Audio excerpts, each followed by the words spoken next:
introduce the agenda, and then we proceed. Our agenda today is going to be opening prayer, and self-introductions, and welcome remarks from the chair, a presentation from our guests, and then discussion. That is the proposed agenda. And I hope it is not a very long one, so I don't think there are disagreements. So I propose we adopt it and proceed with the introductions. Michael Kenya is my name, MP for Kuya County and Chair of the Health Committee of Parliament. My name is Guido. Morning, my name is Ronald Aganda, Legal Counsel to the committee. My name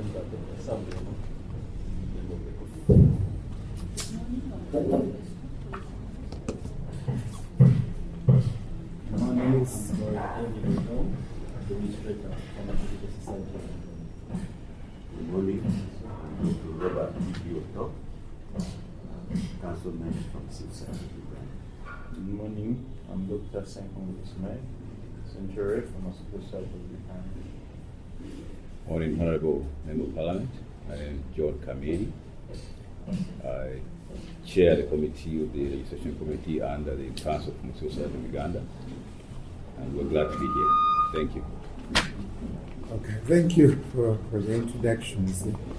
The third item on the agenda is welcome remarks from the chair. First of all, good morning. We are happy to see you here.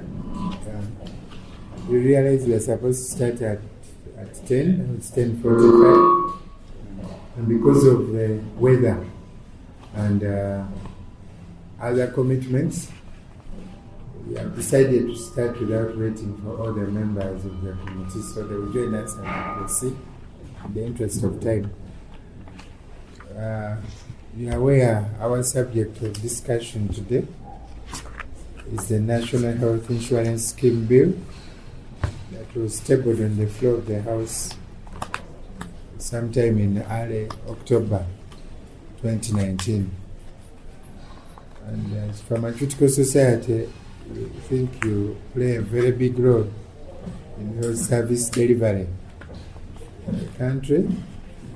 Since this is about health service delivery, we are happy that you express interest in giving your views, but also the committee is happy and glad to host you here, that you give an input on what the law should be like. Of course, in Uganda, healthcare delivery is different from what happens in many other places, but we are sure your input will contribute significantly to what the bill strives to achieve. So as the chair, I'm not going to say much, but I'm going to first invite all of you to enjoy what is on the table. Feel free to take a cup of tea or a bottle of water. Then I'll hand over to the leader of delegation to lead us through agenda item number 4. Thank you very much. Thank you very much, Chair. First of all, I want to thank you, the Parliament, to have given us the opportunity to present our views on. Thank you.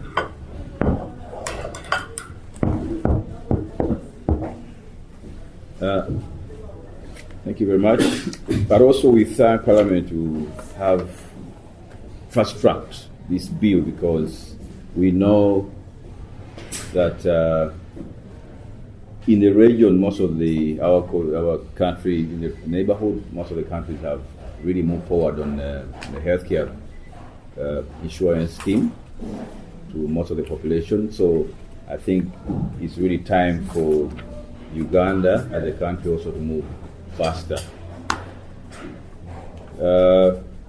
We received the copy of the bill I think it was in August last year. We went through, and I will take you through each point at a time, and then we can have your views either in between or after the presentation. Yes, you will do a presentation and Then we we shall can. discuss. Thank you. Thank you. So we have divided our comments in two parts. There's the general comments, and I'll take you through that. About 12 general views, opinions, and then we have specific per section, which are not that many. So the first general view that we saw in the bill, that it lacked inclusivity in the structure. So in the sense that the structure leaves out the private and community health insurance providers. So this bill was really looking at the scheme through public sector, this scheme, but also this ongoing public sector insurance scheme, which I believe currently there's a law that caters for that, which we are thinking, in our opinion, that maybe we bring all healthcare insurance scheme under the same bill. Because the beneficiary of the bill, they expect the same quality of service whether they go through private sector or private sector or public. And the second point is on the financial structure of the contribution. It's not adequately defined. The bill really looks at, it's like shifting the current structure of financing from government to benefit the population so that they contribute for their own healthcare needs. So I view that this bill should extend and indicate the basket of that financing, where is different sources of funding for the healthcare, so that that burden is not fully put on the contributor. Yeah, so the entire budget of healthcare, we need to see the proportion coming from different sources, not just from the contributor. There's also a lack of reference standards to guide the quality of healthcare services as a basis for accreditation. So when we look through the bill, we also noticed that the bill was mentioning about accreditation, but the criteria for that accreditation was not at least briefly provided for in the bill. Because you cannot accredit without setting up clear standards you are looking at. Point 4, there was inadequate clarity on contribution to the scheme by persons who are both employed and self-employed. So the scheme makes it mandatory for employed and one above 18 years, except indigents, to contribute to the scheme. So this implies that the person who are employed and at the same time self-employed will make double contribution. So there is no clear point, because in Uganda I can be employed and also self-employed. Is my contribution going to come only from the employed? Point number 5, the bill did not provide for accountability to the contributors, because this money is coming direct from the contributor pockets. So there should be a need for annual general assembly, whether I propose at regional levels, so because we will have a structure at the district and even at lower levels, so people can account, demand for accountability for their contribution.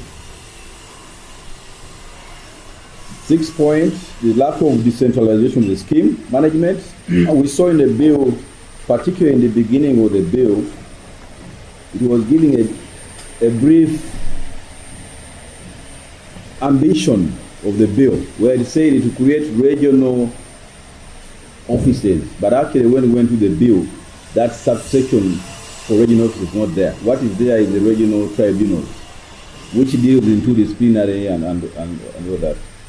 So we were proposing to decentralize the scheme, either at sub-county level, at village level, so that people who are contributing have a say in the money they are contributing. And we've seen the basis for also our comments, we've seen in other countries where they are community level healthcare schemes. So they are committees represent the community at the smallest level, at the village level. So they have input and they have meetings and they contribute and they demand for the service. That's and we looked at Rwanda and Ghana as one of those examples. Number 7, the scheme does not provide for pharmaceutical services. And this is really very critical for the pharmaceutical side of Uganda because there seems not to be, this pharmaceutical sector is not really given attention it deserves. Yet, when we look at the entire budget of government, if you look on the hospitals, the biggest percentage of that budget they have goes into pharmaceutical services. The commodity on its own alone takes about 30%, the entire budget. So we know this financial year government has a budget of about 360 billion on medicines and commodities and on. So, and yet the professionals that should play a big role in that sector, we feel that the pharmacists have been left out and the specialists in that sector. That's why we have drug stockouts. That's why we have expired medicines. That's why we have issues in the entire supply chain. So we feel like the pharmaceutical services sector should be strengthened in this bill. Also, we think that the clarity on the value addition from the scheme, the services and provision in the bill relate to what is already being provided for. And therefore, we have an impression that the scheme is only changing the source of funding from government to the contributors. So additional services should include access to advanced diagnostic techniques and also such as CT scan, MRI, and expand list of medicine beyond essential medicine list, and capacity building to increase facility staffing. So in essence, although the bill in the beginning was talked about increasing the quality of service, but we saw in the details that there was no provision for further enhancing the situation where we are, except transferring the finance from government to contributors. So we're proposing to increase expectations from the contributors and also motivate healthcare providers, increase investment into healthcare systems. So point number 9, the scope of services provided by accredited health authorities are not provided. So we looked at the schedules. I think there are about 3 schedules. The first schedule talked about the services by the private providers. But the first schedule really talked about public healthcare services provided in the healthcare units. But for private, we think we can create another schedule to talk about what's going to be provided for in the private. Number 10, the lack of provision for preventing potential monopoly of accredited service providers. So we propose that there should be limits to the number of outlets per accredited, because the criteria, if it's defined for the private providers, may benefit a few, and then they monopolize the sector. So we're thinking we can limit on how much one service private sector provider can, how many units can they get accredited.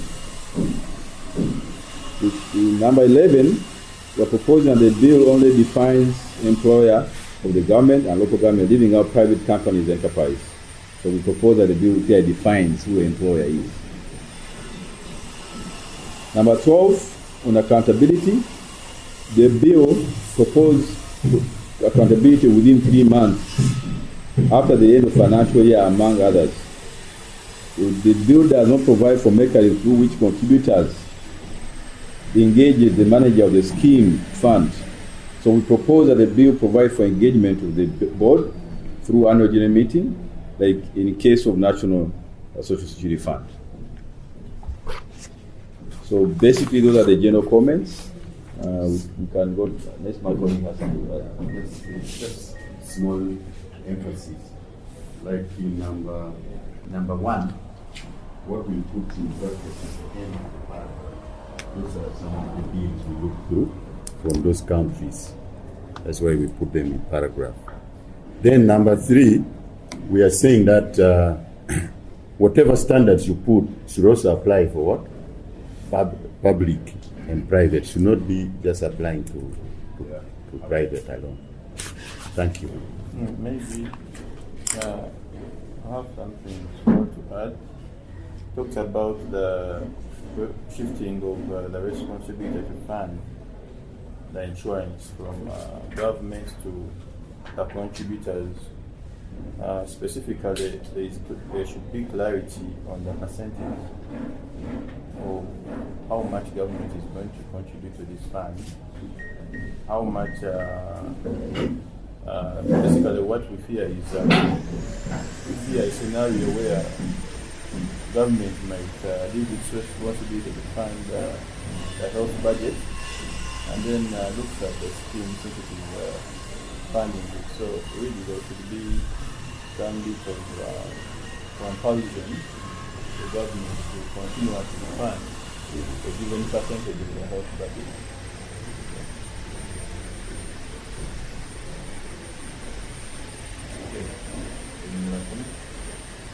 So the specific comment, the specific section of the bill, in section 2, where there is education. So the pharmaceutical services are not defined. So we're saying, so we have given the definition for the pharmaceutical services, and we also given justification that the pharmaceutical services be part of the services provided by the scheme.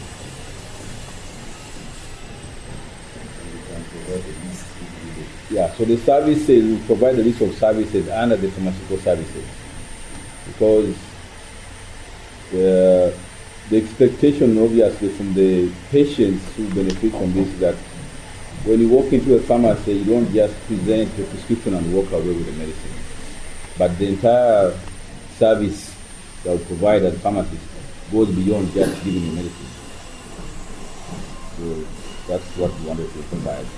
And that's why we think the reason we have resistance, drug resistance, expired of medicine, side effects areas, because patients are not getting sufficient pharmaceutical service, and we have to define it, and they expect that service when they go for medicine.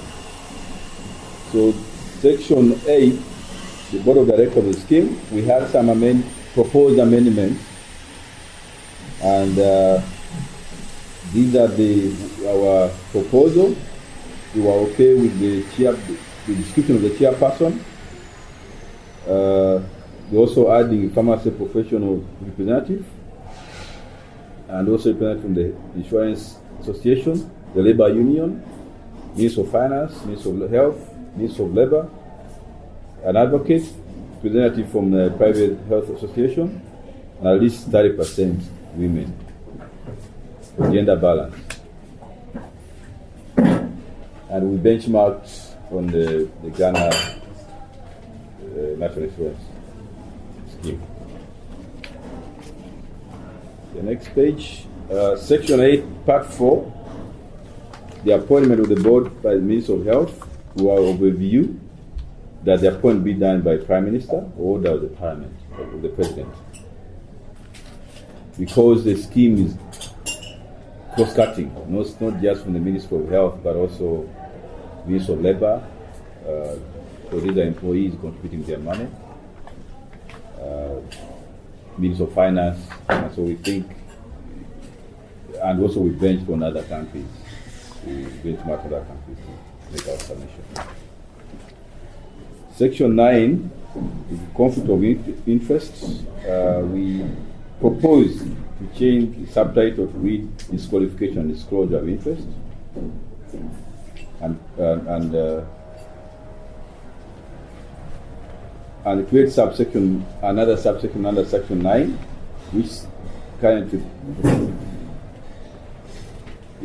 to say that a member of board who has an interest in the matter for consideration shall disclose the nature of the interest, and disclosure shall form part of the record of the minutes.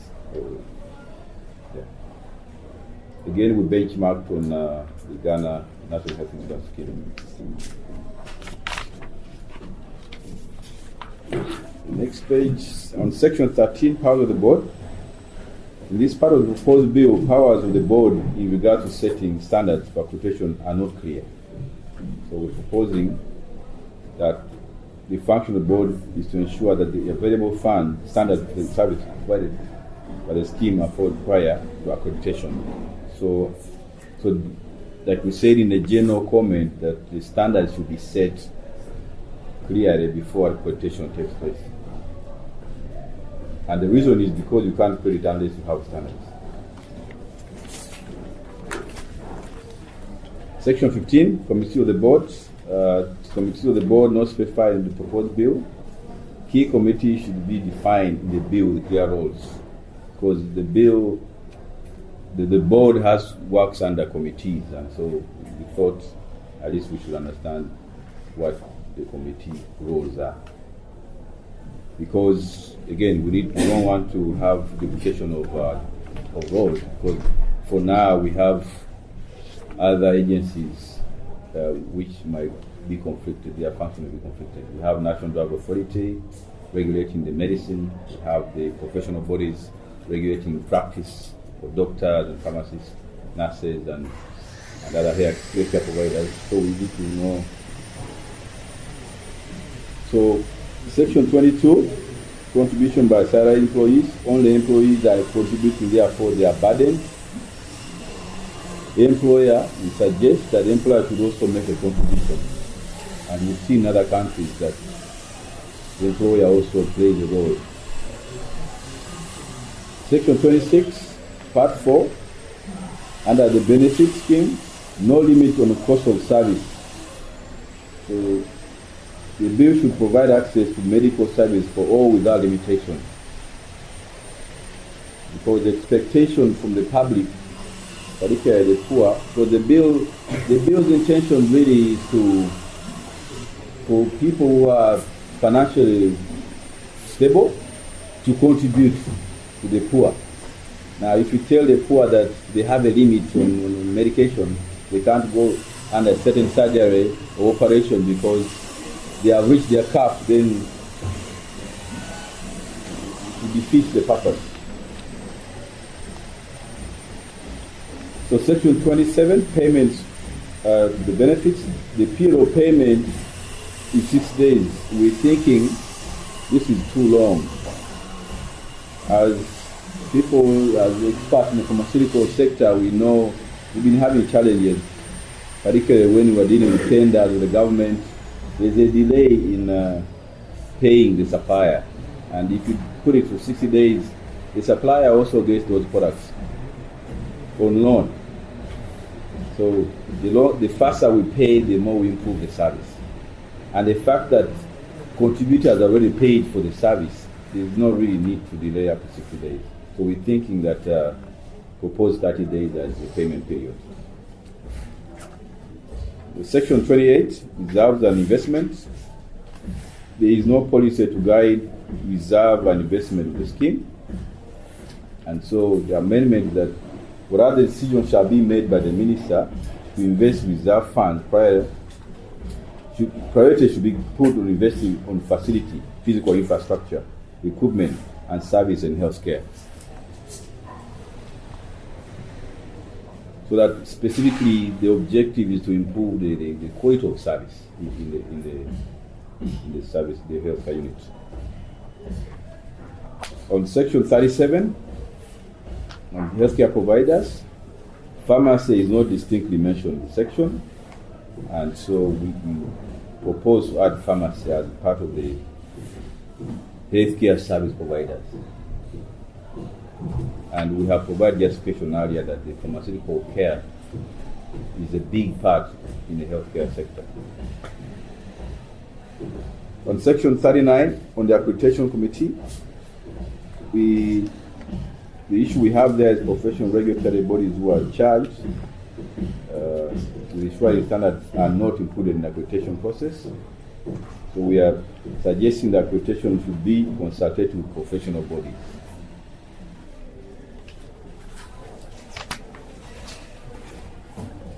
Because accreditation will go, in fact, it's a mixture of practice, professional practice, and also product regulation.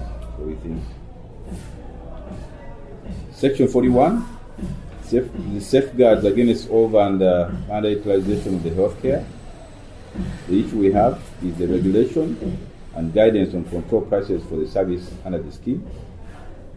So our proposal, we are adding medicine and other commodity tariffs. So we are adding more tariffs. And essential medicine list, the service list, the service tariff. Because when you provide a service, if somebody comes for consultation, we should know the cap on that, the fee for that consultation. It should not vary, otherwise it will eat into the fund. So we propose for, and also we propose for data privacy and security, because we will have an integrated system. And so if you give the particularly private sector service providers liberty to share public information, personal information, the bill should cater for this. And we have looked at other acts in other countries that are where the scheme has been successful, and they have catered for that. Section 56, authorized officers. The roles of authorized person in the bill is already catered for by secretary function and committees. So we will not see what other role the authorized person are going to do. If the board has committees and their roles are clearly defined, and the board also has a secretariat, and that secretariat functions are also defined, we didn't see the issue of authorized.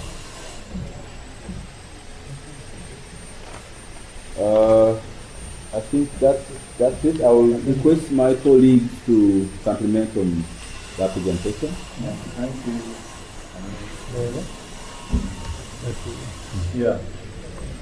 Now, some of the specific comments were basically regarding the composition of the board.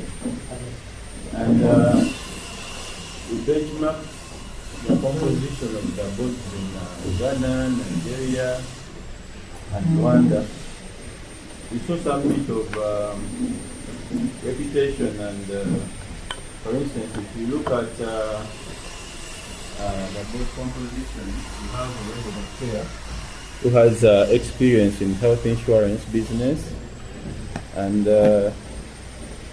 when you look at F, again, that person has been managing insurance for over 10 years. We feel that could be a repetition. That's why we opted to provide an alternative. If you look at also at E, the board provides for a person with proven successful entrepreneurial at least 5 skills for like 5 years. And if you look at H, you realize it is you need an accountant or economist with good financial management.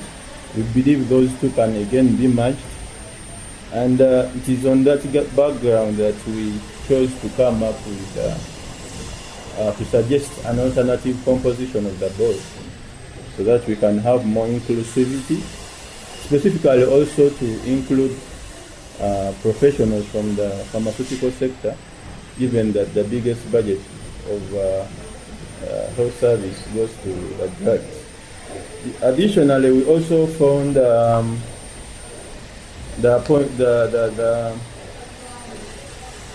appointing the minister report to most of these board members report to the Minister of Health. We felt since the composition has cross-cutting ministries, Ministry of Finance, Ministry of Labor, we felt all these board members should be reporting either to the Prime Minister or to the President, because then the Prime Minister will be encompassing and coordinating all the inputs of different ministries when it comes to accountability of the scheme. Other than reporting to the Ministry of Health, we should either maybe opt for them to report to the Ministry of Prime Minister or the President. That is the addition which I had to clarify. Thank you. Okay, thank you. There's also section 9, which we talked of, the issue of conflict of interest. We said that for transparency, the suggestion we made for transparency, we said that a board member who has conflict of interest will not be included in those deliberations. But again, that should also be minuted. It should also be captured that when we were deciding for this and this and this board member was excluded because of conflict of interest. Just to emphasize transparency and people to have confidence in the system. Thank you. Okay, yeah, thank you very much, Society, for your submissions. I think I now invite, yes, you're welcome. I invite the members to make a few comments or many comments if they have. But since you have talked so much about board members, what would you recommend to be the number of people on the board? Since you capture all interested parties. And I also notice that you want to put a definition of pharmaceutical services.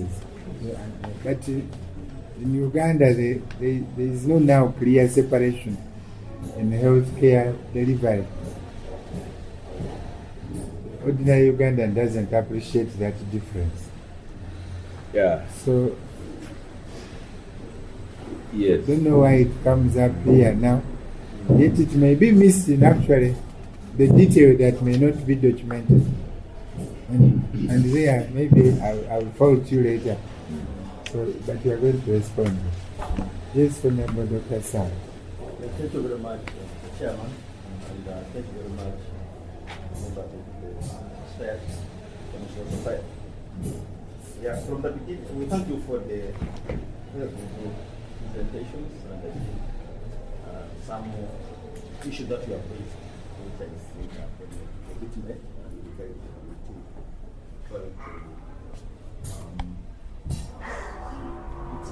it's the matter of contributions, where upon the framing, like only the one employees to be the one contributing when actually normally it is both.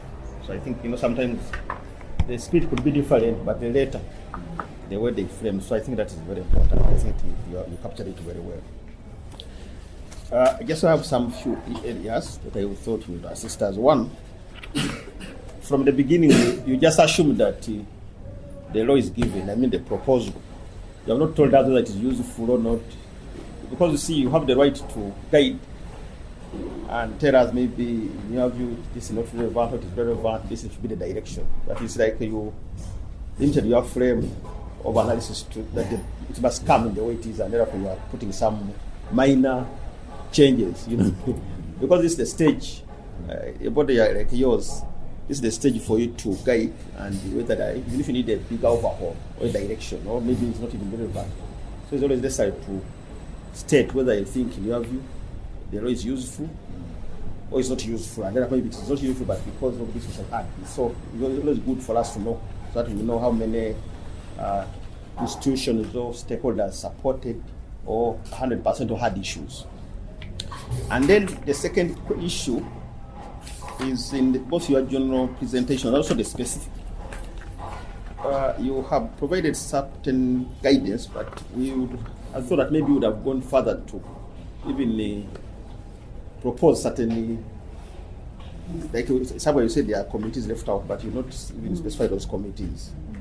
Because we want to understand both the spirit of the presentation and the letter, so that when the legal people are assisting us to draft, they don't miss out. Because you see, you can state something, but when it comes to us, we understand it different, and then we go to the extent of even providing, and then actually we maintain something. It's want to be sure that what you are meaning is exactly what we shall also understand. So it might be, your framing might not be very good because you are not legal people, but at least you attempt to frame what you think should be the provision, and then they will assist you to change it. Because if you leave it to us alone, you might go a different direction, and then you say, no, but this is what we didn't mean this. And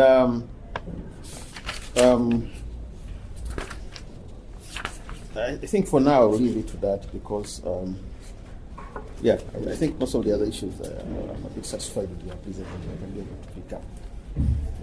Yes, Council. Yes, Chair, thank you very much. And thanks for the presentation. You go a long way in helping us understand the bill from your point of view. My concern is on the insistence to include pharmaceutical services. I'm not a medical practitioner, but I understand that there is allied medical services that is allied to the mainstream medical practice, and if my understanding is correct, would pharmaceutical services be among the allied? And if it is, if we include pharmaceutical services, won't all the others that are allied to main practice want inclusion? Would it then be fair to say, if we are saying we include pharmaceutical services, we have a generic inclusion that captures all the other allied? I want your response on that. And I would like to underscore what Honorable has said in terms of your general comments and how they reflect in the bill specifically. We will pick the thinking. We understand in your comments we will pick the thinking.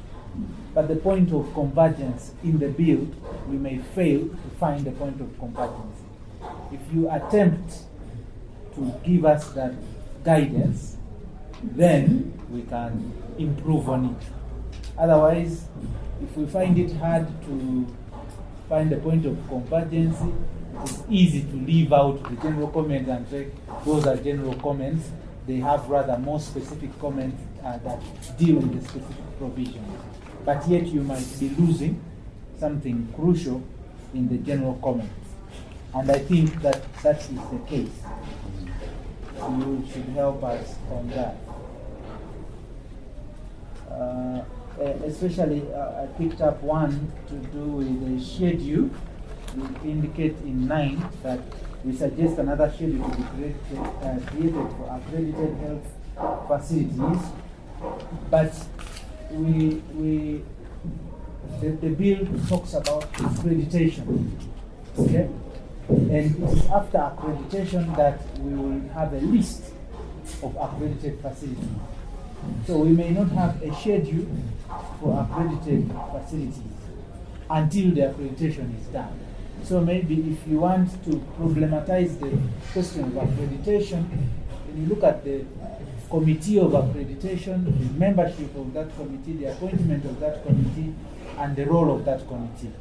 But you may not have a schedule per se because the schedule only comes after, or a list comes only after, and that process is after the law is already in force.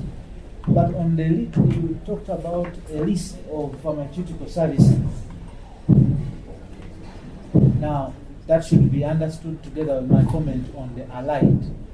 Are we going to have a list of pharmaceutical services, a list of other allied services? Right now, I want to ask that now we are going to do pharmaceutical, laboratory, radiology, data services. Yeah. Instead of taking it broad like healthcare. Yeah, thanks, Chair, for that. You put the nail on the coffin. Then, on the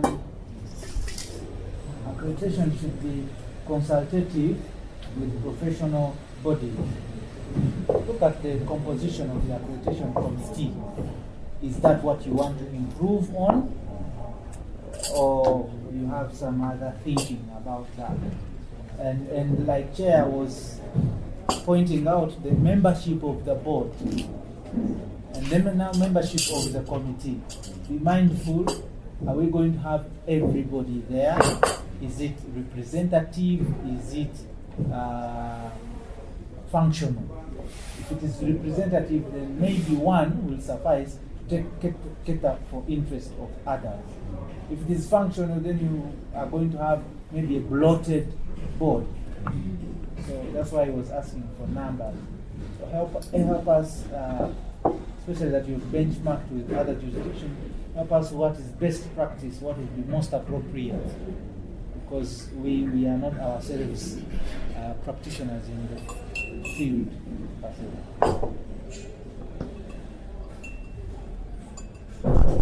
Yes.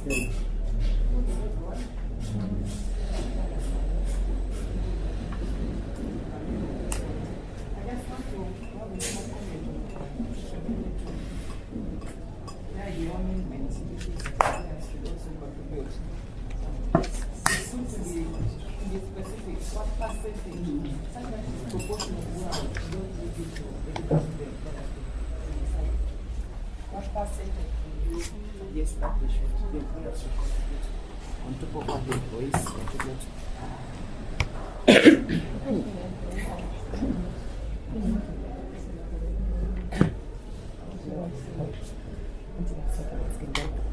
Yes, you can respond.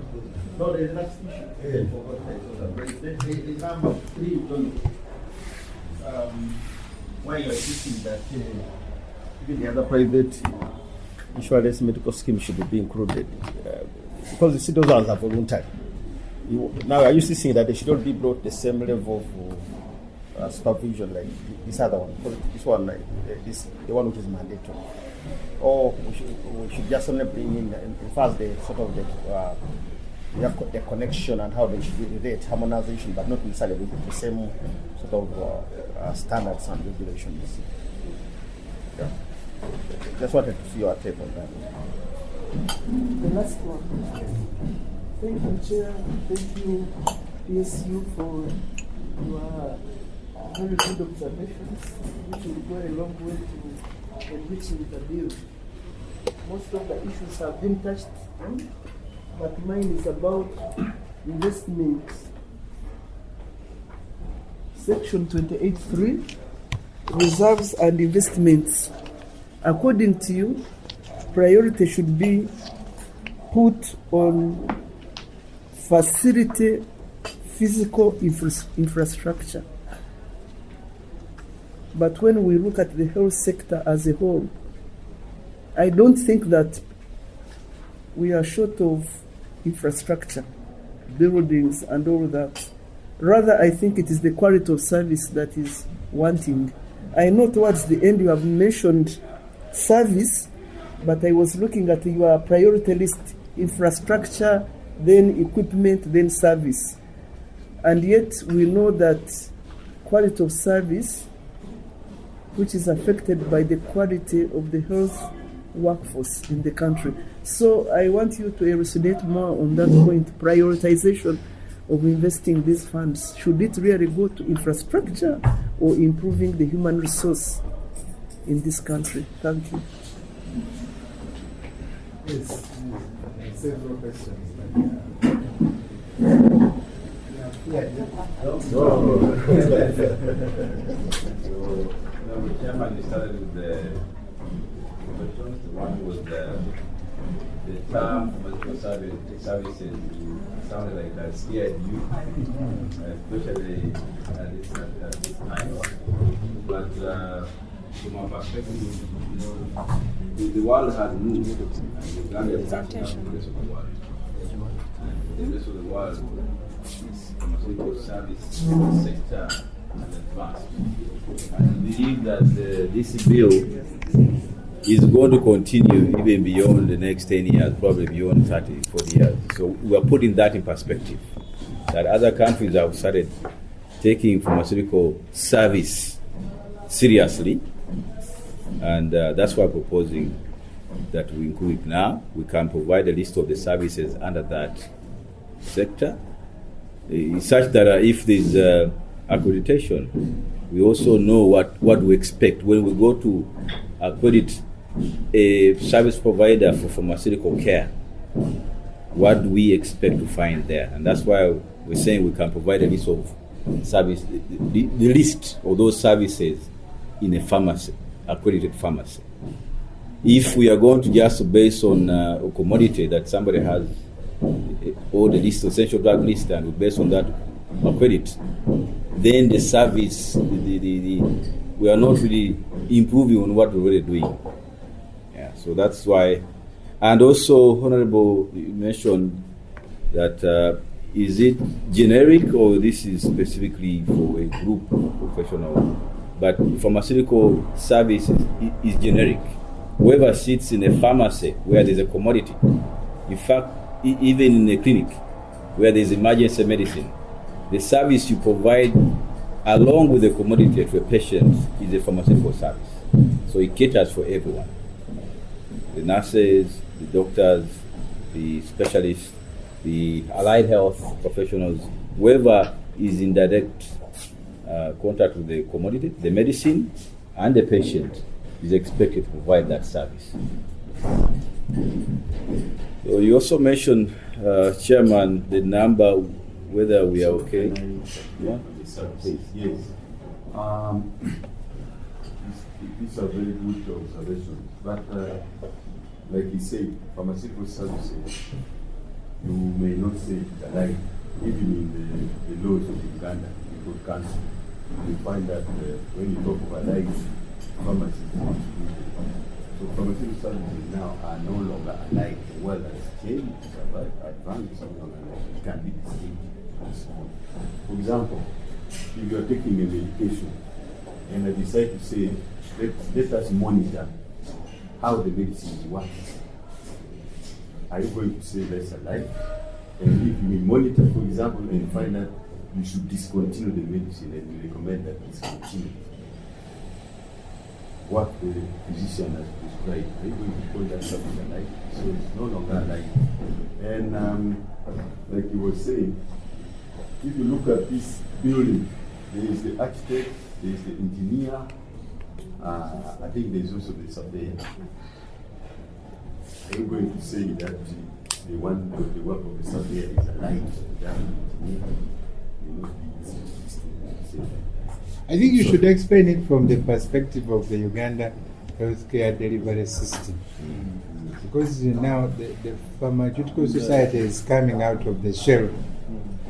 Where are we coming from? I go to a clinic, I see the doctor, he's the one assessing me, he's the one giving the medicine. So that is where we are coming from. But because now we are training more pharmacists, their roles are coming out clearly. That this is what they should be doing, and then there should be separation of what? Roles and responsibilities. And then the supply chain, that is where you should. Yes.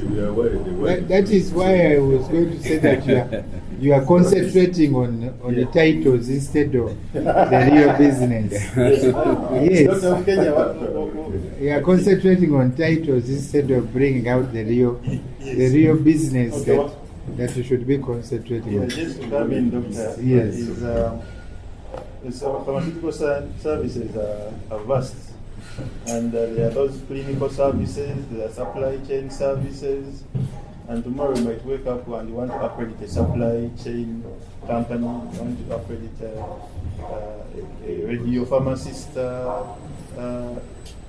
area, and then all those areas should be defined, and maybe they can be accredited separately from the mainstream. That is, if service providers are there.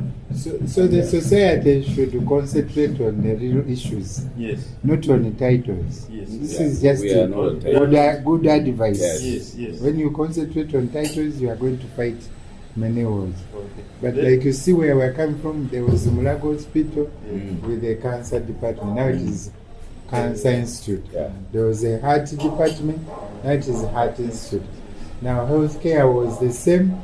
Now you are finding your own niche somewhere. So you should concentrate on those more important things. Yeah. So not the titles. No. Yes. I wanted to- The titles. I hear the waves from where. But the point is not it's different.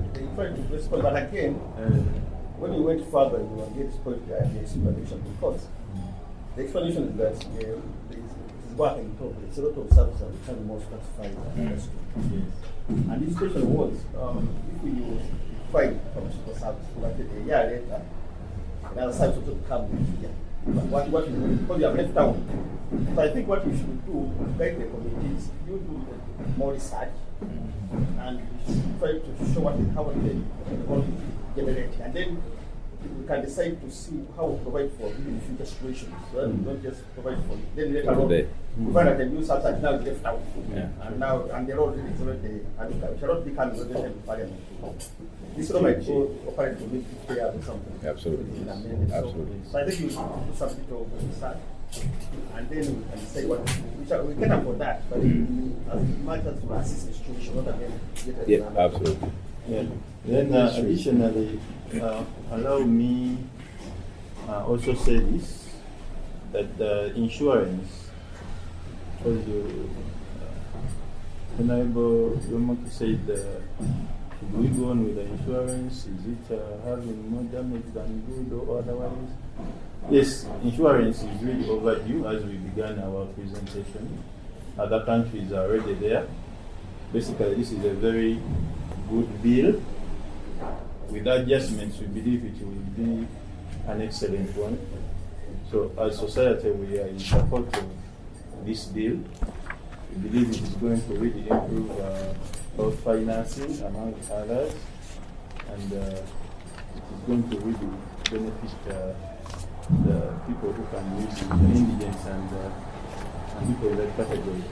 That said, again, I also want to draw your attention to the fact that the composition of the bill, we were suggesting we have 9 members, and really, if you look at the members who are there, and they already highlighted some bit of repetition, and that is as regards the qualifications, and we believe one person can suffice in terms of expertise in the given area regarding this bill.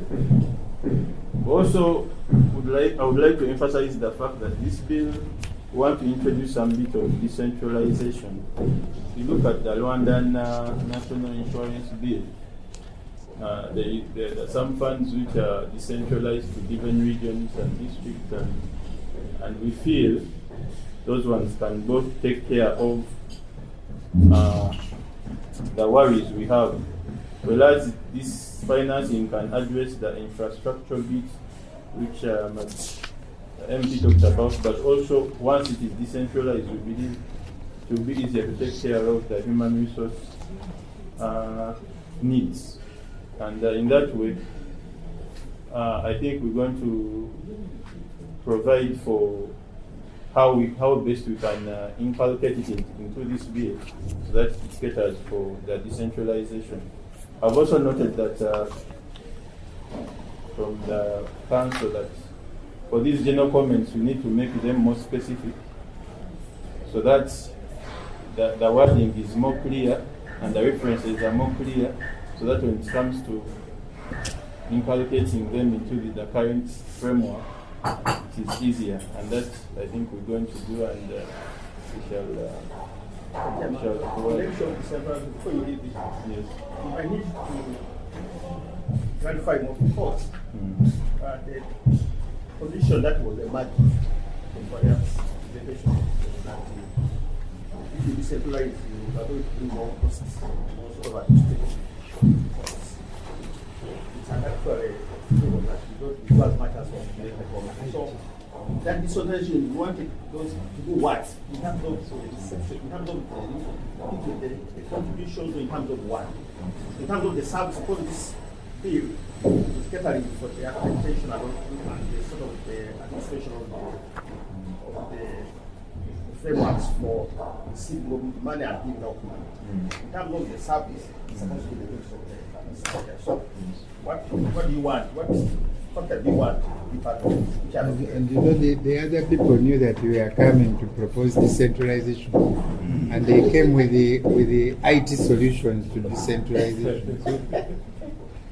Yes, Kabil can. What we're proposing is really accountability and proximity between the contributor and the service provider, and also on the leadership, because the fund, according to the bill, the fund I think goes up to the district level where you have regional offices. But if you have a fund and you have the board probably seated somewhere in Kampala, and the contributor is somewhere in the village down there, there's that gap between. So that accountability, the interface, we are thinking is quite long. And we're saying, why don't we put at a regional level?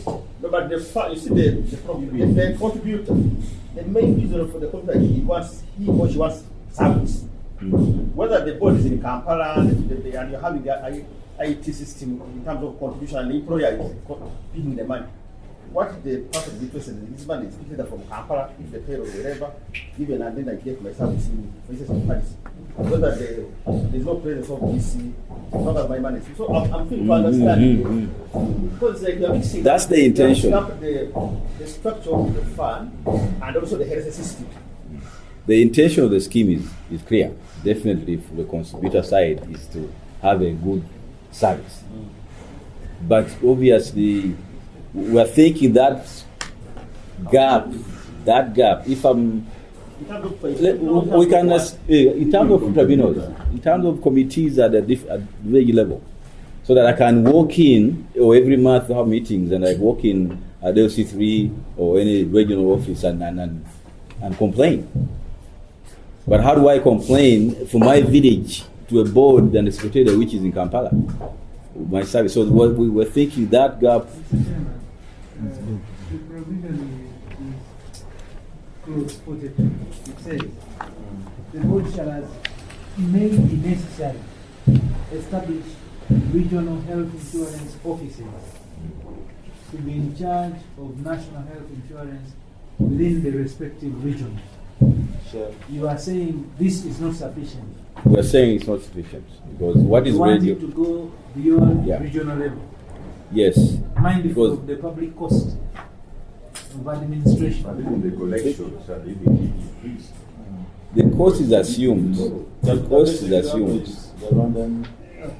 The cost we are thinking is we assume that just because it's decentralized, the cost is low. It's not necessarily true that because it's somewhere in Kampala and a few people running it, it's going to be. Because at that level, they can actually even decide the salary structure of their own employees who are running that scheme at a much lower cost than. So that's our opinion. We think. So you say you want to change from regional to district. Yes. At least, 140 yeah. offices. How many districts Uganda has? Benchmarking in one. We are going to do 160 next year. I think that decentralization can benchmark like the one. But even the collection. point has been taken. Okay. Access. Then Access. Then there was some element or there was some percentage of contributors. What percentage? I think the council can guide on that because I don't know whether it is the legal mandate to define the percentages, but we shall look around and see how best people. As make a sure potential that- contributor, as a you potential can think contributor, of the government contributes this percentage, then we expect this percentage from this scheme, so that we can push government to task in case it doesn't meet its percentage obligation. Even the employer, even the percentage. Experience of Ghana, Rwanda. So, what is your Yes, basically, once we look at the Rwandan one, the people contribute and government contributes a given, but the definition of the exact percentages is what we're going to go and see how they calculated it in the bill, and we can share. Maybe just to respond to that, So we were. Wider discussion. So that government does not take it for granted that So- I think this one shall be catered for later. Yeah. We should agree on principle, not the specifics, Yeah. because there is what he calls what actuarial valuation that varies every day depending on the economy and how people are doing economically. It can change every year. But I think the principles has been captured. We should reflect that, yes. then price control was also something we really were very interested in. So that the person contributing to this scheme can, there is that extra cost in case that the insurance stops at giving the given service. That service, the price control, once it is not there, it's going to vary from one area to another. And really we're interested in seeing Should that be captured in the law, The law. or in the regulation? in the law. Honorable, you also mentioned the council. You had a comment on the services because we're proposing to have the private provider services listed as part of the schedule. Because there's the schedule 1 was talking about the services provided by the public health service providers. So the point was, why don't we have a schedule? But why don't we have a schedule for the accredited ones, which are private? And you're saying that you start with accreditation, then you make the list. That was your comment. But what we can take from that is that private accredited health private, providers yes, are not included yes, on the list. the list, of the services, yes, under the scheme. yes, So what we will do is that include on the column the services, add a column for private. private. Yeah, because all these health centers, 3, 4 general hospitals and referral hospitals. But there would be private accredited health providers. So we have that column that captures those and the kind of services that they are supposed to provide, which should be similar to those in the schedule. It shouldn't be different. It may Yes. vary at levels. Yeah, depending on the. Yeah, levels. But the services generally should be similar to those provided by the public accredited providers. I think that's in order. We can review that table with the accredited services providers. Yeah. We're just suggesting that we can create another schedule, Another but schedule would be another list. systematic. But yeah, okay. I think that point is taken. That's okay.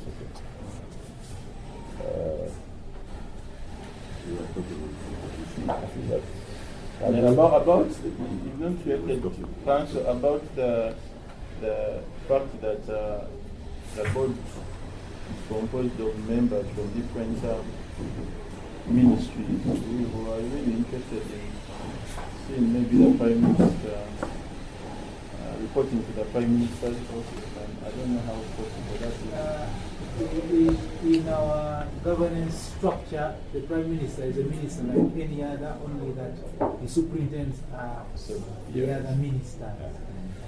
So he's only there for supervision. He does not have originating, appointing powers. It's either Parliament or the President or the Minister or a commission. So whereas you have benchmarked and seen the Prime Minister elsewhere appointing here in Uganda, it is only the President or subject to parliamentary approval or the public service or the Minister. Okay, so with that So we'll clarification, choose. The argument will be the President. Okay. Okay. So we will see in practice, like similar organizations, for example, NSSF, who is appointing the board members. So if you want to, And does NSSF report to the Prime Minister, the Minister of Minister, Finance, the Minister of Gender? that's where we compare. Anyway, our point is that because it's cost The cutting, concern we is thought, not to those. yeah, yeah. So That's all. also, Honorable mentioned about the Infrastructure investment. versus- Yeah, the priority of investment for that reserve fund. So, and I think your point is clear. Our intention was actually to talk about the service, so that the reinvestment goes back into improving the service, both in terms of infrastructure, and infrastructure will sometimes also mean equipment. For example, the nuclear medicine, the area of nuclear medicine, diagnostic services, instrumentation for the lab. So I think Pharmaceutical that services. And then, so pharmaceutical service Yeah, those go hand in hand with human resource. and human They resource have infrastructure, they have the equipment, and capacity. they have capacity to Yeah. utilize. Yeah. So we imagine that when there is that Maybe Right. the adjustment should be, the investment should be toward improving the service. Service. Yeah. As a priority. Yeah. that's why we put there. With no specifics Yeah. on And infrastructure. our here was the priority order. No, let's say, so that can be decided depending on the situation. Then. They haven't commented on the board membership in terms of representation numbers, given that they wanted, they have a proposal to have a representative of That is the primary interest. 9 members. Provided the primary interest is captured, Pharmaceutical. whether you have 5 or 4 or 9. Not Yeah, well, no, we looked at the composition in general, really, Okay. because as Pharmaceutical Society of Uganda, it's not that we're looking at the society as in its own uniqueness. We can't exist without the people we're providing service to. So we looked at, and that's why, yes, we added in representatives from the pharmacy sector, but also the other representatives, we did not change them, except those who are duplicating their functions and say, since this one is already has expertise in insurance, then we don't need another insurance person. The chairman was already an expert, so we don't need another expert from insurance. So Then additionally, Why are you interested in separating the pharmacists from medical professionals?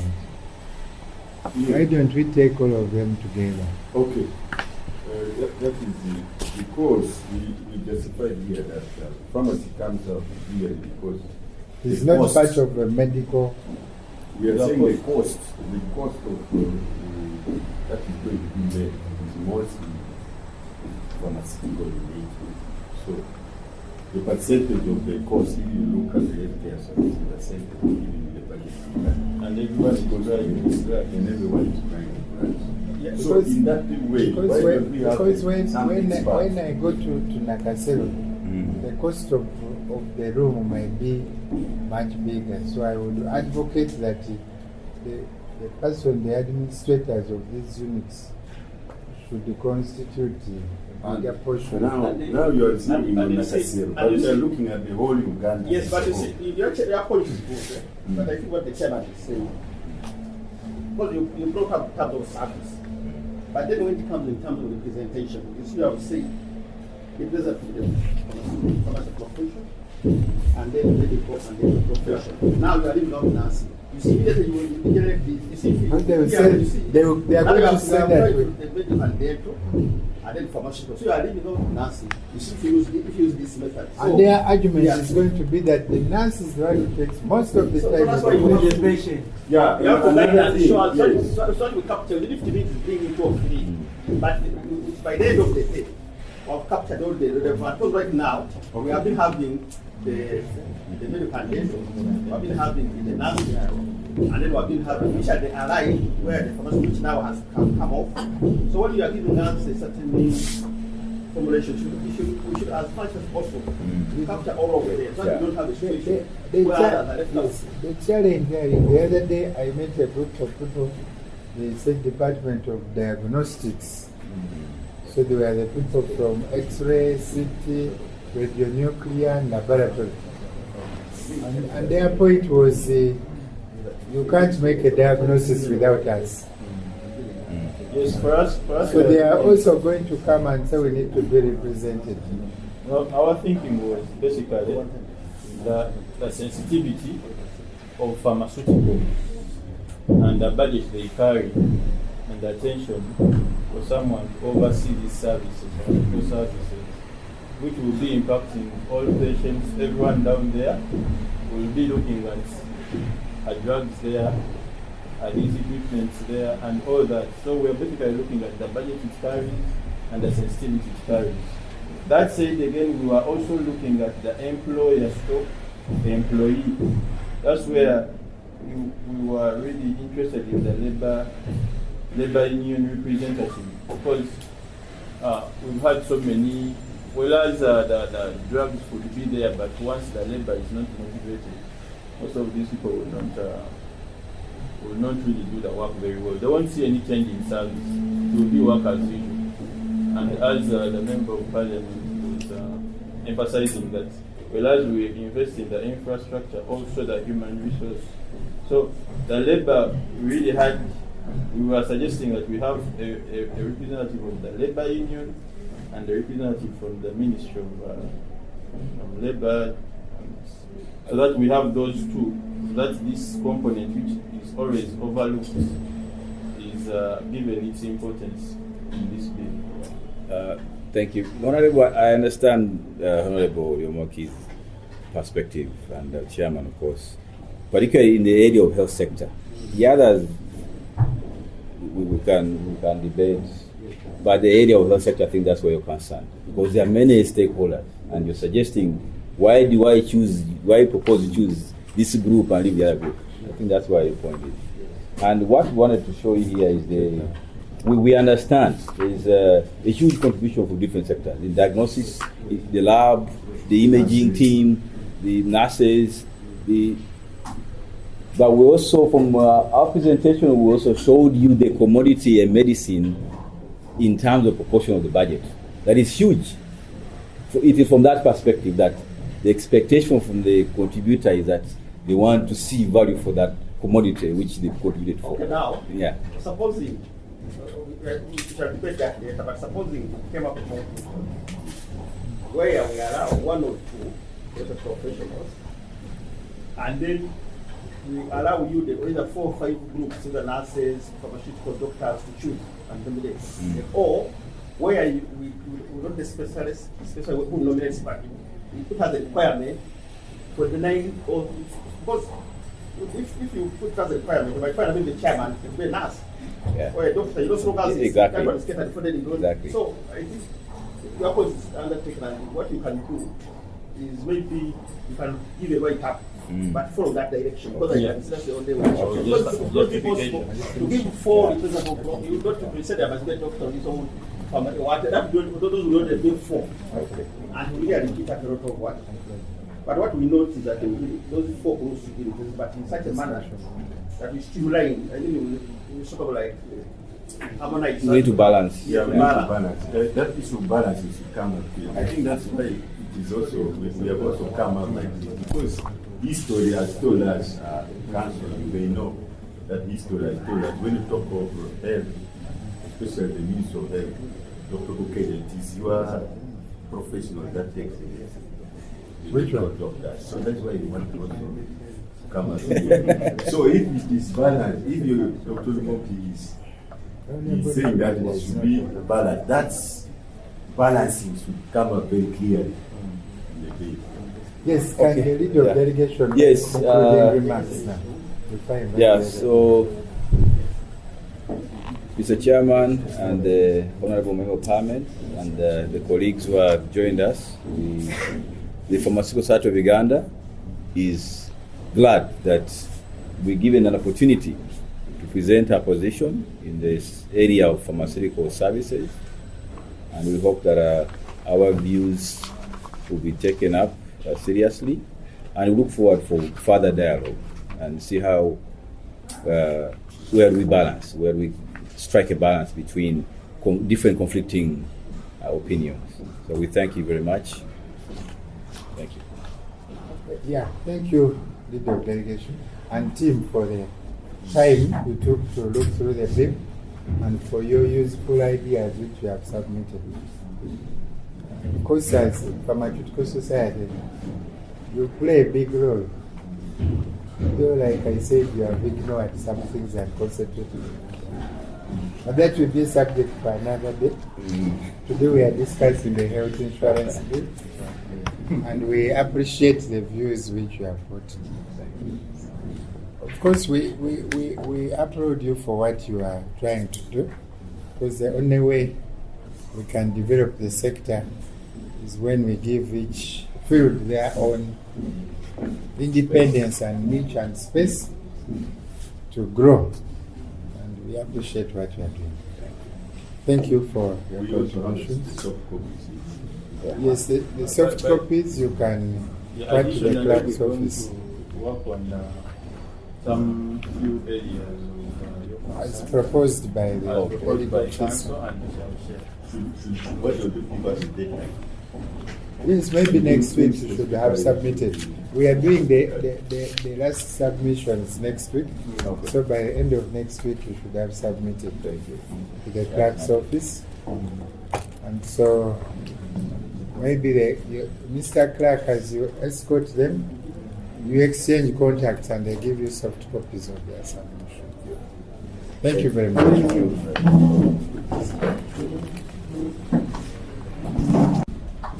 Give you space to tell us about complaints and make your brief presentation. Thank you.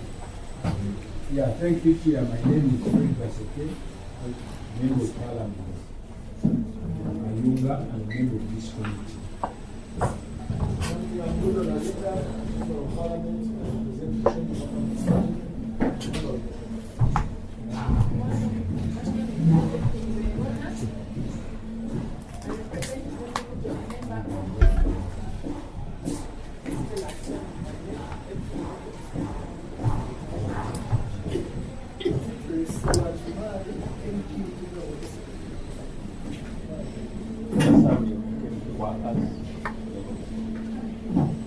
I'm Ronald Bagaga, and I'm a legal counsel to the committee.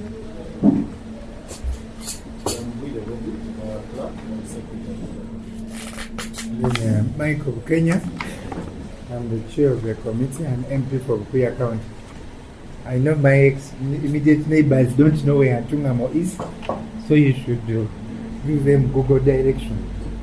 But you know where Tungamo is? No. Yes. Tungamo is a district where the First Lady of Uganda is born. Oh, great. The First Lady of the Ghetto is born in Tungamo. The President of Ant is born there. And also Honorable Rajmali is the MP of. Yes, and even the President of Uganda comes from great. Chama, studied there. Yeah, great. She will give you the directions. Thank you. But you are most welcome. Good, good. Thank you, Chairman. Thank The you. leader of the team can introduce themselves and introduce the team, and then we start off with the presentation. Good morning. Thank you, Chairman and committee members, for inviting us. My name is Vicky Buaria. I'm from Compilings. My colleague Siddesh Narkar. I'm with Sadiq and Ken Auko. So we are grateful that you have selected us and called us for this presentation. I'll do a briefing on Compilings, what we do, and then the team will take over on the system which we want to offer. And they first introduce themselves. Yeah, sure. Siddesh. Hi, We want to hear their voices. good morning. Though it's 12 o'clock, but somebody told me that until you don't have lunch, it's still morning. Yes. So, good morning all. My name is Siddesh Narkar.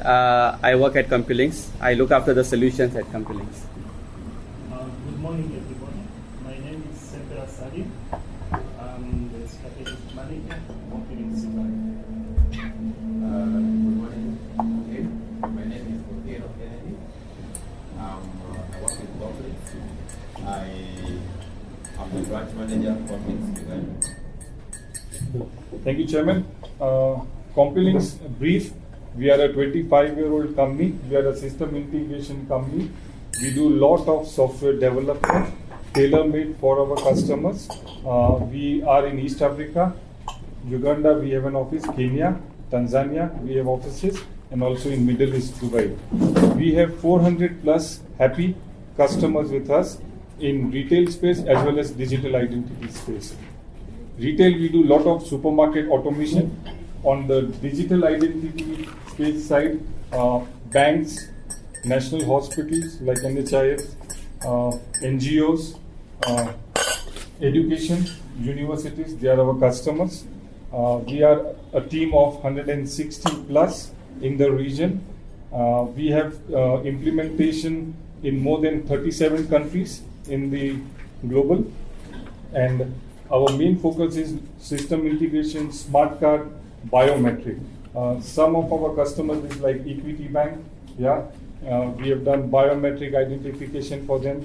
NGOs like World Food Program, they run our program, and a lot of identification and money disbursement we've done through our software.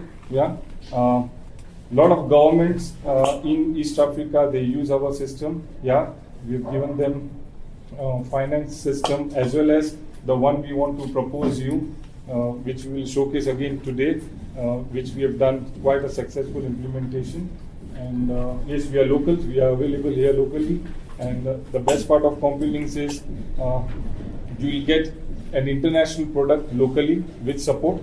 We do a lot of train the trainer approach kind of thing. Your IT team will train them so that first level support they can do, and then we can help them also on daily and whatever support they need from us. And our focus is more on regionalization and implementation. So this is in a nutshell on CompuLinks.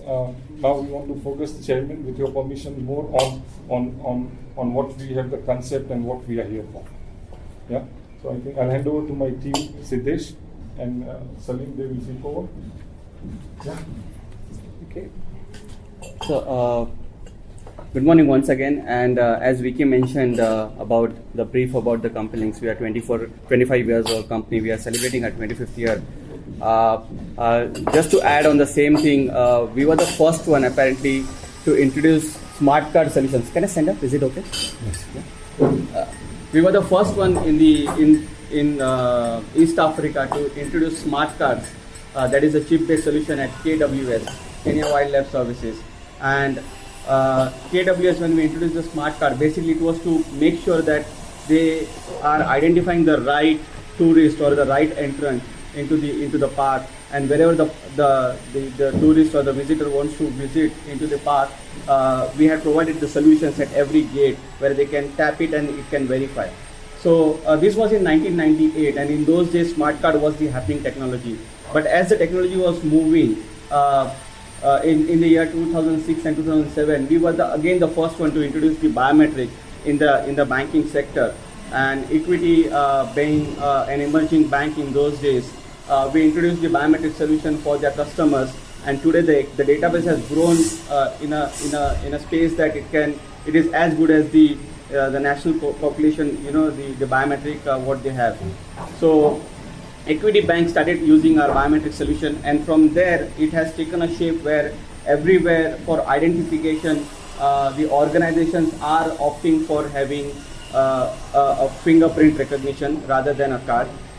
We have read you are more interested on the card, which we still do, but we thought that we'll demonstrate to you something which is a higher notch technology, okay, which becomes much more easier for, or it cannot be defrauded. Like for example, cards, somebody can still replicate the cards even with our credit cards or debit cards and do frauds. But with biometric, it becomes much more easier. And this solution of biometric is capable of identifying your fingerprint in a record of 10 million database within 7 seconds, maximum 7 seconds. If the database is not that big, it is within fraction of seconds. So the engine is very powerful. It can be used for voting as well. But over here, the purpose is not for the voting. It's only for the identifying the beneficiaries who are onboarded onto the platform. We as CompuLinks, we become a technology provider where we provide a platform, okay, and we bridge the service provider and the insurance, okay. So in this case, we are talking of NHIF, where NHIF will have multiple schemes, and multiple service providers. The service providers can be private service providers, can be clinics, whatever you want to onboard as a health insurance fund, and it can be also government funded. So the idea over here is, which I was just going through it, the funds, it can be either a premium or a deposit funds, and I believe it will be more of deposit funds in your case, where the beneficiary is either a salaried beneficiary or wanted to opt for this service, and the funds are being deposited through the financial system, and our platform will ensure that whatever schemes a beneficiary is enrolled for, it will verify first whether it is a right beneficiary, 2 whether it has funds available, and 3 as they consume the services, it goes in real time, deducts or updates the funds. Okay. Once that is done, the settlement between the National Health Insurance Fund and the service provider becomes much more seamless. It becomes more electronic, and the delays are avoided over there as well. So a lot of paperwork also goes away, and it becomes much more, I'll say, seamless again one more time, whereby there are no disputes happening over there, and there are proper workflows placed in are put in place to ensure that if there is any claim happening, there are various checks, various people who are ensuring that whether this claim is right, or if there is any dispute, whether they want to put on hold or not. So at the overall, that is about the solution. Okay, the solution, if you can allow me, I'll just go a bit technical on that. There are 2 parts of the solution. One is on the cloud. When I say cloud, on the you can open your browser the way you open your emails or something, and you can onboard the beneficiaries. You can add the service providers. You can add or make changes to the scheme. And the second piece is we have got with us the device which we give to the service providers, which looks something like this, which is inbuilt with the biometric over here, which has an app on it. So the beneficiary can just go over there, present his or her finger. The system smartly identifies the beneficiary details, and from there the beneficiary can consume the services. Once the services are consumed, the service provider can record what is the amount or what is the invoice number or reference number of the invoice, and save that transaction, so that in real time it goes and deducts the funds. So it is a very simple yet powerful and integrated solution, whereby it integrates on one side with the NHIF, and the other side it integrates with the service provider. When it comes to the health management system, we have seen, and because we are already implemented this solution, when it comes to the health management system, the lot of health management system providers solutions are integrated with system. So for example, if they do not want to do any manual entry of what amount of services they have used, we go and directly integrate with that. Like hospitals like Aga Khan, we have already integrated in Kenya. M-Pisha we have integrated, Nairobi Hospital we have integrated, and many more. So it becomes a very seamless integration at the health management side as well. So if I can just quickly demonstrate, I don't know whether it will be visible or not. Yeah. Can I use this? It's off. It's off.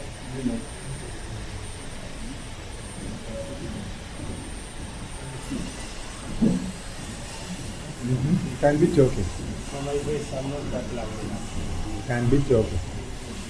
Thank you. Mr. Chairman, and the whole Mobile family. I want to add on what you said. According to the deal, we are a software Can switch it provider. on and. We are a software provider. Yes. And we understand that starting the scheme, the NHIS scheme, we should have a software, or we should have an infrastructure of ICT behind. So which is the backbone of this scheme. Whatsoever services that will be provided, we need to see that integrate them together. So when you look at the deal, there are quite a number of challenges that can arise without having a solution in place. One, I'll give a scenario in we work with NHIF Tanzania, whereby we try to integrate with we try to open the software. Whereby currently, I think Tanzania have a successful NHIF scheme running, and the platform is running very successful. So in this manner, what my brother was talking about is the technology. When we centralize all the databases of the scheme, we can also integrate the scheme to the NIRA. So for some of the members or the wananchi within the country, we can integrate their database. We can pull the database from NIRA so that we have it onto the system. So whatsoever, if somebody goes to any side of the country, as long as we provided this solution to different health centers, they can access or they can have the services. So in this way, we can reduce a number of loopholes. So without the software, we shall have quite a number of losses within the scheme. And I advise you that if you go that way, without the solution, without the backbone of this software, or without the backbone of the ICTs as well, then definitely we might be doing that. Because currently where the technology is moving and the people being more clever enough, we might find ourselves in losses. I'll give a scenario whereby NHIF Tanzania was trying to print manual cards, the laminated cards. And it makes, in a year they would make a loss of 5.2 billion. Just because somebody could walk downtown, print a card, move into a health center, access the services. Until they introduce a system whereby, one, you can use a card to access the services. If we generate your card, meaning that we shall pull your data from NIRA or from wherever you registered from, whether you're an honorable member of parliament, whether it's a circle group, whether they are farmers, whether they are students, or it's a family group. Because we create all those groups within the system. Somebody may say that I want to pay for a scheme for my family. So we should have a percentage or a small amount that at least can fit within one's pockets. An NHIF scheme is both two-way traffic. The government contributes, and we also, the people who access the service, contribute. But in most cases, it usually comes into the space of medicine. Something which is costing 30,000, the government might say we are going to charge it at 5,000, so they are contributing to the scheme. This will pull more citizens into the study process. So without this solution, we shall have a number of loopholes within our scheme. And where we are going, I think we shall be able to reach a number of locations or points in the country. When you look at that device, places where we don't have electricity, we can use it in health centers where we have equipment, because I understand some of our center systems, or health centers, they don't have some computers, some don't have computers, some don't have electricity. We can use devices for the wananchi to access services. Just demonstrate. Yeah. So it's completely secure system whereby I'll log in with my credentials into that.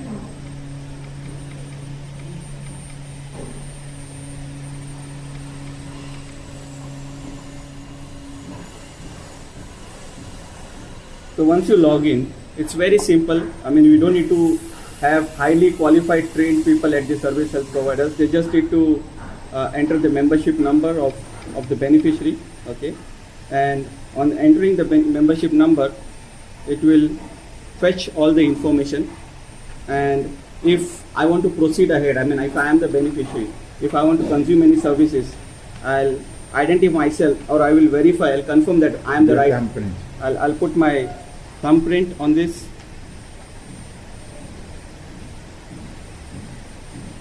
After entering the number. Yes. So with the biometric, what happens that it gives recognition to the person. Yeah, so you have to be there, you have to put your fingerprint or your thumb, so all these loopholes, is going to stop, And then it fetches all my information. If you can just have a look at it. So it basically tells me that I'm under which scheme, what is my available funds, and things like that. And if I want to access any services, I'll say, okay, fine, I am accessing outpatient services. I can fill in the amount. If I've consumed the services of 2,000, I enter 2,000. I put the reference number, and real time it will go and make sure that the balances are verified, okay, and deducted. Because it can happen that, by the time I fetch my information and I go to some other counter if possible, okay, and consume more services over there. So what system does is it does again one more time of a check when actually that transaction is being paid for or where it's been consumed. It again real time verifies the balances.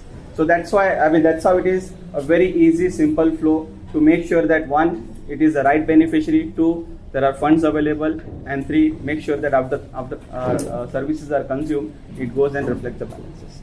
So that was a very short demo of a working solution. It has many reports in the portal, and it allows you to control so many things in terms of the scheme, maintaining the beneficiaries and the funds from the portal. So, okay.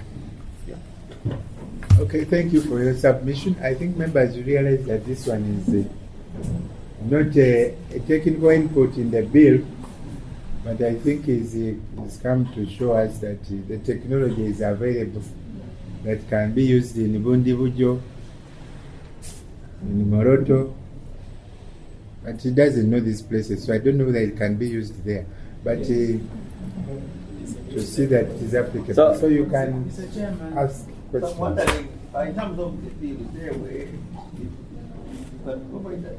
Yes, Mr. Chairman, that's what I wanted to highlight. That in clause 25, yes, it talks about the identification card. Yes. And I think this is their plug-in point. But instead of the card, you give a number? That the provision in the bill should be such that it is mindful of advancement in technology that they then can use once the scheme is functional to then have outsource this service. But this technology can utilize all our money and remain with nothing. Apparently. In terms of costs. Yes, that's right. When you talked of the Tanzania, they want to use the card. Yes. Then you guided them to use this. What this technology consume all our money and remain with nothing. You put up that system and it's friendly, it's pocket friendly. What's the relative cost? Because this is a national scheme that will cover everyone in the country. I get a card because these cards are always limited. You can have gold, you can have a gold level, silver. So what they used to do, somebody will go print gold. Okay? He goes to a hospital like Aga Khan, gets the services. So they didn't have a system that would verify within that. Would link the card to the individual. So by the time they would realize that this person has got a service, it's not where anyway the system. No, it's okay. But you've accessed a higher service which you are talking about the loss. So that's okay. You see, the challenge which we are seeing is the type of the cost in terms of putting up the infrastructure. How much in terms of relationship? Is it 1 to 2? Is it almost the same? Is yours cheaper than the card? Because you have the experience. See, I'll tell you. If you immediately look at the card cost, okay, and if you see the first time investment in the biometric, okay, it will not justify. But with the card, let's say if you give a card, okay, if you print a card, and if somebody changes the scheme, you have to keep reprinting the cards. And with this biometric verification, there is nothing like reprinting or whatever it is. You can verify a beneficiary without having any digital print giving out. So let's say, for example, I'm just putting a number. If one card is costing you $1, okay, I'm just putting a number. I'm not saying that is the number, but there is a recurring cost to maintain that card. Print. So what is the cost of this one? So this is all digital. The $1. So this may be equivalent to $1. Okay. If the card is $1, what would be the cost of this per person? That's what he wants to know. So for the biometric, yes. I think it will be more or less similar to that. So if I want 18 million cards with the attendance system, I will use $18 million. No, now if I use this one, what would I require? That was his question. I understood. And that's what I'm saying. With card, if you're going to spend $18 million, with this... In the system, in the whole system. Correct. That if I am to use the card system, it will require me $18 million for everything. So now, for this system that is cardless, what would it require? That is what I want to know. So we can work on and we can get back on that. But card cost is always expensive because 18 million is only card. But then to print a card, you need printers. So we want you need consumables. We need a whole system. Yes, correct. So it's and again, if somebody loses a card, then again there is a cost to it. So you do that mathematics. Yes, sir. Sure. Yes, Sure. sir. The second question is that can I post an invoice for the auditor at the paying center to audit that this is actually the patient came with malaria, we did this and that and that? Yes, you can. The You can. detail. Detail, yes. Yes, you can have the Patient details. detail will be You there. can have the Can details. it be posted using this? So what we do in that case is we integrate with the health management system. Let's say if it is at Aga Khan, okay? So Aga Khan, What I'm looking at is the claim system. it will go to the claim system. Because Yes. whereas it goes to the center will want to know what has this 60,000 shillings done. Yes. So would it also be real time to get the invoice at the coordination Yes. center? Yes. Yes. Okay, yes, Honorable Thank you, Chair, Chongam. for your presentation. Personally, I think this is timely. As a committee, we need to know that if we are to be successful in this You have to program, be IT sub. we need IT service. Otherwise, we shall incur losses as they have told us. So, We treat dead much people. as it is not directly reflected in the bill, but at the back of our minds, we must know. We must know that this is the way to go if we are to be successful. And The legal has captured it in clause 25, where it was talking about the card and saying we shouldn't restrict in the law the use of the that is what card. I would say, that instead we should look at the law and amend it to make it more accommodating. Okay. Instead of, fixing it on the card, it can be biometric and other methods. To be very honest, in coming years, you'll also see iris coming in, whereby you don't even need your fingerprints and iPhone. Yeah. So Okay. we should be open to all To those cross. I want to continue to add on our point. The point of card, which is indicated in the bill, is generator cards. There is nowhere indicating that it can be within the system, meaning that you can print the card from it. No.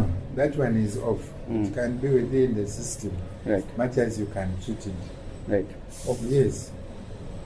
It is saying that that will be the identifier. Mm. You can abuse the identifier, but it is But with a official user card, you identifier. can access the services. It is a specific card to the individual. Mm. Yes. Whereas it is not foolproof, it is the official identifier in the system.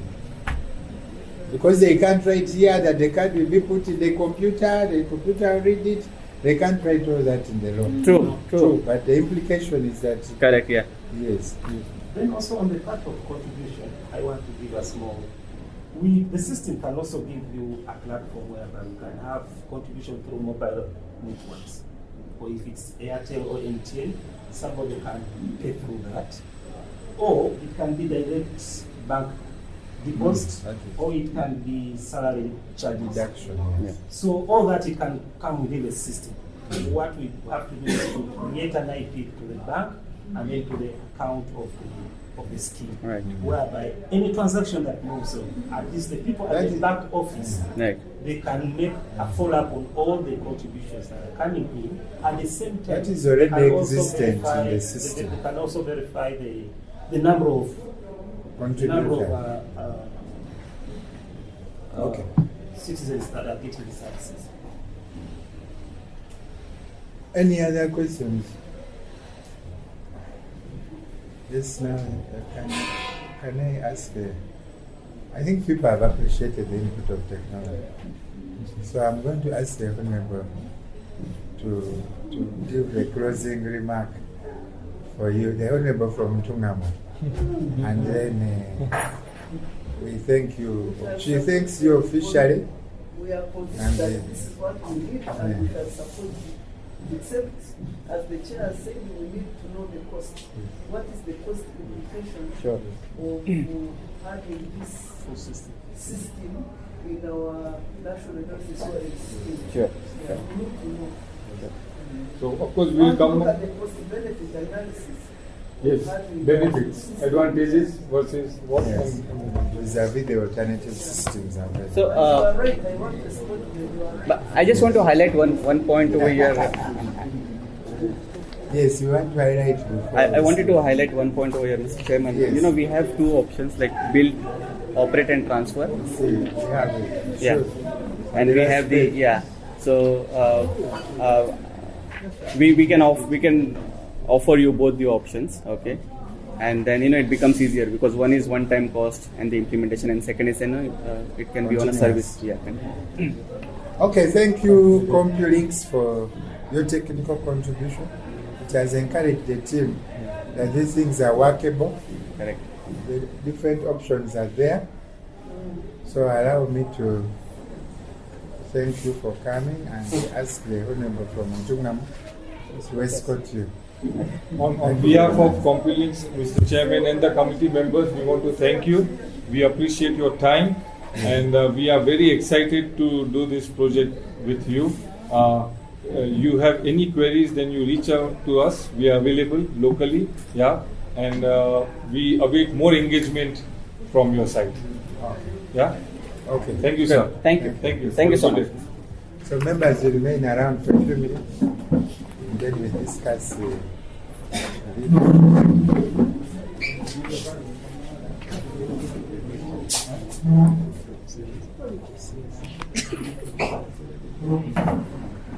So, honorable members, as they get out, our next